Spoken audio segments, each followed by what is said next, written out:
Isaiah 32, 1-2 says, "Behold, a king will reign righteously, and princes will rule justly, and each will be like a refuge from the wind and a shelter from the storm, like streams of water in a dry country, like the shade of a huge rock in a parched land."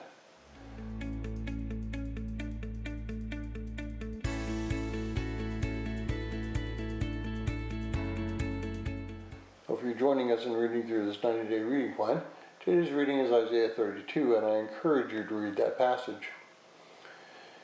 There's a time coming when Christ will reign on the earth, and those who reign with him will be just. As we look at the political situation here in the United States, we can quickly see that we are not being ruled by men and women who are just. Certainly there are some who are moral. Certainly there are some who know Christ. But for the most part, those who are in leadership positions function on some other kind of philosophy rather than trust in God. You cannot come to the position, most positions, that are held today by a majority of politicians and claim that you are being led by God. The government of man, whether centered on man or, can never be just. Rather than concentrate on what is current, let's concentrate on how to change that which is current to that which should be. And that takes all of us working together under God's Spirit to accomplish that. We cannot change the world if we are not together in our goals and our desires.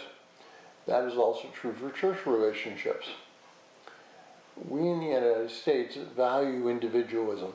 This is plainly seen in how we live, but it's also seen in how we worship. We jump between churches just because we can.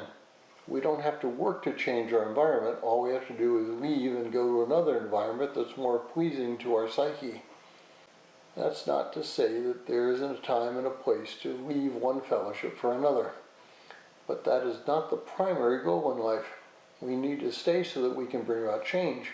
We need to repent so that we might be an example of a godly life. We need to reach out so that we can minister to others around us. We are to be a shelter in the wind, a stream in the water of dry land, and a huge shade in that sweltering heat.